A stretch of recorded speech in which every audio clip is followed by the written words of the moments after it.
ছেড়ে দাও। যারা আমার বাচ্চাকে খুব নম্র ভদ্র মনে করেন তাদের জন্য ভিডিওটা ছিল। তো আমি তো এখন ভিডিওটা দেখে হাসতে হাসতে শেষ, কিন্তু তখন অনেক মেজাজ খারাপ হয়েছিল, কিন্তু আমি অনেক কন্ট্রোল করি, মানে ও যাই করুক না কেন আমি একদম ইগনোর করার চেষ্টা করি। এই যে দেখেন আমি ভিডিও করতে সে কি করে গেল, করতে থাকলে আমি ওকে ফুললি ইগনোর করি, মানে দেখেও দেখি না, একদমই পাত্তা দেই না। তখন হয় কি যে একবার দুইবার করার পর সেই জিনিসটা আর করে না। তো এই জিনিসটার জন্য আপনাকে প্রচুর ধৈর্যশীল হইতে হবে। আর আমি ধৈর্যটা ধরতে যে মনে হয় যে তোর বাপের এই তো এত বছর ধরে ধৈর্য ধরে সংসার করতেছি, তুই আর কি, তুই তো একটা পিচ্ছি বাচ্চা, যা মন চাই করতে থাক, নিজে নিজেই অফ হয়ে যাবি। তো যাই হোক, ননদ ভাবি আর পাপাইটা মিলে চলে আসলাম একটা রেস্টুরেন্টে। প্রথমে গিয়েছিলাম বিএফসিতে, বিএফসির ঠিক অপোজিট পাশে এই রেস্টুরেন্টটা। তো ভাবলাম যে এখান থেকে আমি পিজা খেয়ে যাই, পিজার খুব ক্রেভিং হচ্ছিল। এই যে দেখেন তার আরেকটা দুষ্টামি, ফুপি মেনু কার্ডটা ধরেছে সেটা আম দিয়ে নিয়ে নিছে। আর ফুপিও কিন্তু কোনো অংশে কম না, যে জিনিসটা বাচ্চাটা পছন্দ করবে না সেই জিনিসটি ওর সাথে বেশি বেশি করে তার ফুপি করবে, আর সেও ফুপির সাথে চান্স পেয়ে বেশি বেশি করে করবে। সেই দিনের কথা কি বলবো, রীতিমতো তারা আমাকে পুরো পাগল বানিয়ে ছাড়ছে, মানে টর্চার উপর টর্চার করছে, বিশেষ করে আমার পাপাইটা। আর এই তো দেখতে পাচ্ছেন এখন ফুপির সাথে কি ভাব জড়িয়ে ধরে, আল্লাহ কি ভাব দেখছেন, মনেই হয় না তার ফুপি থেকে একটু আগে মেনু কার্ড ছিনিয়ে নিছে। ওদের দুষ্টামি দেখলে তো আমার পেট ভরবে না। আমি এদিকে পিজাটা অর্ডার করে দিলাম, আমার পিজা অলরেডি চলে আসতেছে। এই যে দেখতেছেন লাল লাইট জ্বলতেছে। আমরা একটু জায়গাটা অদল বদল করে নিলাম, এই জায়গাটাতে চলে আসলাম, দেখলাম যে এই জায়গাটা অনেক সুন্দর, মনে হচ্ছিল পুরো একটা পাখির খাঁচা, কিন্তু বড় ছিল আর এক পাশটা খোলা ছিল, এক পাশটা আটকানো থাকলে মনে হতো যে আমি একটা খাঁচার ভিতরে বন্দি। খাঁচার ভিতরে বন্দি হতে পারি আর না পারি, দেখতে পাচ্ছেন মিররের ভিতরে কিন্তু আমি অলওয়েজ বন্দি হয়ে যাই, মানে যেখানে আমি মিরর দেখি সেখানে আমি ছবি তুলি বা ভিডিও করে নেই। আর এইদিকে আমার পাপাইটার তো দুষ্টমি শেষ নাই, এক জায়গায় বসতেছিল না, থাক ওকে ইগনোর করেন। আর এদিকে আমার খাবার চলে আসছে, এই যে দেখতে পাচ্ছেন পিজা, আর ছিল Coca Cola. Coca Cola order করার পরে মনে হয়েছে এটা অর্ডার করা ঠিক হয়নি। এই যে ফ্রাইড চিকেনটা দেখতে পাচ্ছেন সেটা ছিল বিএফসি। পাপাইটা দুষ্টমির কারণে সেখানে ফ্রাইড চিকেনটা খেতে পাইনি, তাই আমি পার্সেল করে নিয়ে আসলাম। এখন বলতেছে খাবে, তাই আমি এটা খুলে দিলাম তাকে। ভাবলাম এটারও একটা ভিডিও শুট করে নিই। তো এখানে সবচেয়ে ছোট সাইজের পিজাটা আমি অর্ডার করেছিলাম, কারণ ননদ খাবে কিনা এটা এখনো শিওর না, কারণ তার নাকি বিএফসি চিকেন খেয়ে পেট ভরে গিয়েছে। তো আমি স্মলটাই অর্ডার করেছি, তো খেলে খেলো না খেলে নেই, বাকি সবটাই আমি খেতে পারবো, কোনো চিন্তা নেই, কারণ পিজা আমার অনেক পছন্দ।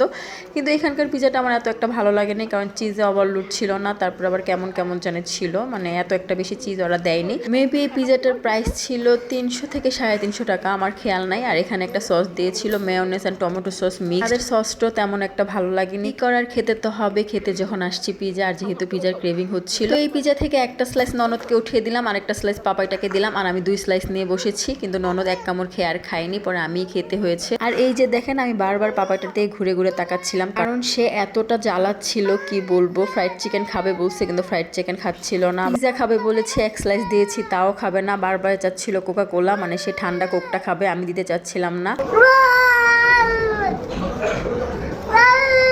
আমি তো দাঁতে দাঁত কামড়িয়ে ধৈর্য সহকারে চুপ করে পিজা খাচ্ছিলাম, মানে তার কি করব আমি বুঝতেছিলাম না, মানে এত পরিমাণ জ্বালাচ্ছিল আর কান্না করছিল, আপনারা ওর কান্নাটাও শুনতে পেয়েছেন। তো লাস্টে অবশ্যই সে নর্মাল হওয়ার পর আমি কোকটা তাকে দিলাম, তাও একটু খেতেই দিয়েছি, তাও এই শর্তে যে পিজা খেতে হবে বা ফ্রাইড চিকেন খেতে হবে। তারপরে বলেছে যে সে পিজা খাবে, তো একটু কোক খেয়ে তারপর পিজাটা খেয়ে নিয়েছে, এই যে দেখতে পাবেন।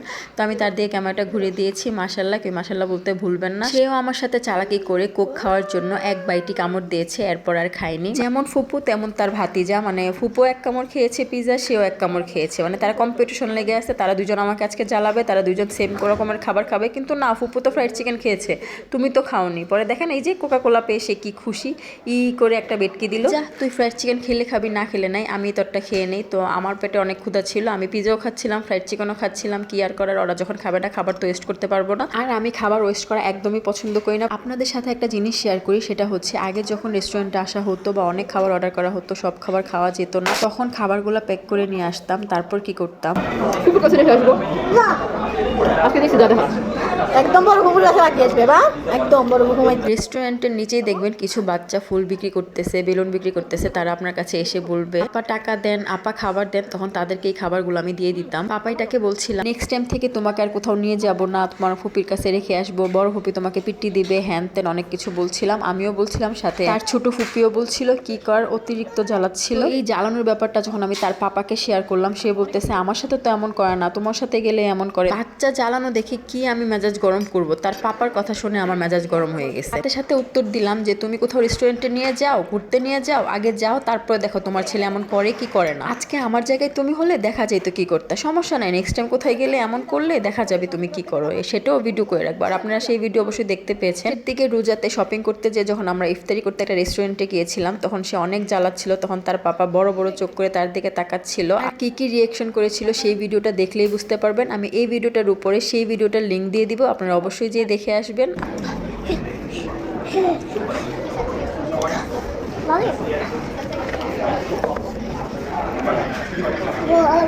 তো এতক্ষণ ধৈর্য সহকারে আমাদের ভিডিওটা দেখার জন্য, সাথে আমার পাপাটার জ্বালা যন্ত্রণা সহ্য করার জন্য আপনাদের অনেক অনেক ধন্যবাদ। সবাই ভালো থাকবেন। আজকের মতো এতটুকুই। আল্লাহ হাফেজ। আসসালামু আলাইকুম।